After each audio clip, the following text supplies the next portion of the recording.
একের পর এক হাজিরার নির্দেশ ছিল বিষ্ণুপুরের বিজেপি সাংসদকে, কিন্তু তিনি এড়িয়ে গিয়েছিলেন সৌমিত্র খাঁ এবং তারপরই গ্রেপ্তারি নির্দেশ। তবে পরের হাজিরার আগে আত্মসমর্পণ করে জামিনও পেয়ে গেলেন সৌমিত্র খাঁ।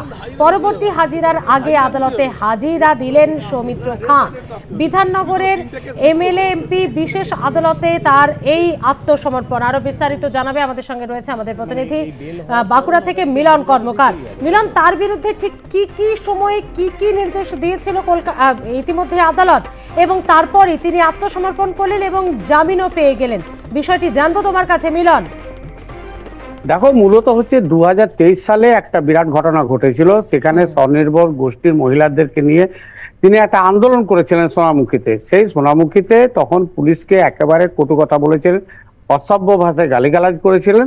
সেই কেসটাকেই মূলত পুলিশ প্রাধান্য দিয়েছিল এবং তাছাড়াও বিভিন্ন সময় পুলিশকে গালিগালাজ, দলের রাজনৈতিক যারা শাসক দলের রাজনৈতিক নেতা রয়েছেন তাদের বিরুদ্ধে গালিগালাজ এবং অনেক রকম কথাবার্তা, অনেক জায়গায় অনেক কুকথা বলেছেন, অনেক জায়গায় প্ররোচনা দিয়েছেন রাজনৈতিক ক্ষেত্রে। তো পুলিশকে বারবার হুমকি দিতেন। বিশেষ করে অনেক সময় ধরেই এই ঘটনা ঘটে আসছে এবং পুলিশ সুমোটোর মামলা করে গেছে। কখনো হয়তো যে কেউ অন্য কোনো ব্যক্তি সৌমিত্র খাঁয়ের বিরুদ্ধে অভিযোগ করেছে, সেই সব মিলিয়ে, যেমন বড়জোড়াতে একটা চাকরির ঘটনা ছিল, সেখানে যে নাকি তিনি ওই চাকরির তোলা টাকা নেবার সময় যুক্ত ছিলেন, এ ধরনের ঘটনা রয়েছে।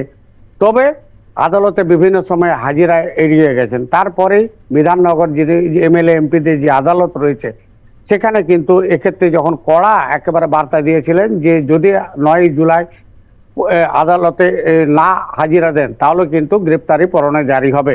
তাই আদালতের কথা ভেবেই তিনি আগাম যে 4 জুলাই তিনি জামিন নিয়ে এসেছেন। এখন তিনি বাঁকুড়া আদালতে আজকে এসেছিলেন এবং সেখানে জানতে চাইছিলেন যে 9 তারিখে আবার তার ডেট আছে, কি করবেন না করবেন।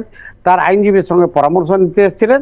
তাছাড়াও বন্ধু বান্ধব বা লয়ার যারা রয়েছেন বিজেপি সেলের, তাদের সঙ্গে দেখা করতে এসেছিলেন। তখন তিনি বলেন যে নিশ্চয়ই আদালতকে সম্মান জানাই, আদালত যে ধরনের নির্দেশ দেবেন সেটাকে মাথা পেতে নেব। তাই আদালতের নির্দেশ মেনেই তিনি আগাম জামিন নিয়েছেন। এখন 9 তারিখে আবার তার কিন্তু হাজিরা দিতে হবে, এমনটাও আদালত নির্দেশ দিয়েছেন।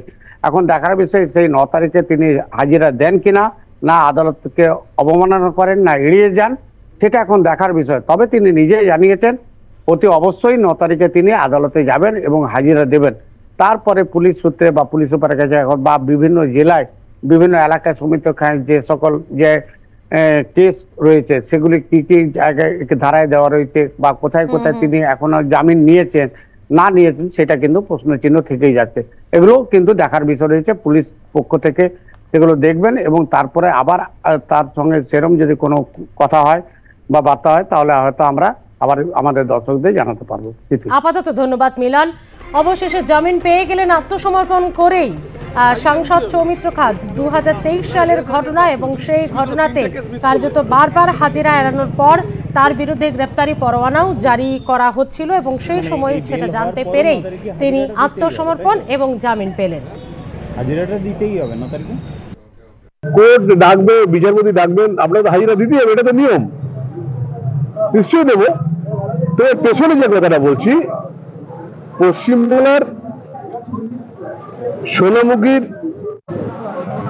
পুলিশ অফিসাররা টাকা তছরূপ করবে যে পুলিশ দিয়েছে, সেটা খুব খারাপ। পুলিশ চুরি করবে আর পুলিশই কেস দেবে, এটা পশ্চিমবাংলার একটা নতুন ভাবে একটা আলোড়ন সিঁড়ি, মানে নতুন একটা ওরা বিল পাস করছে আর কি।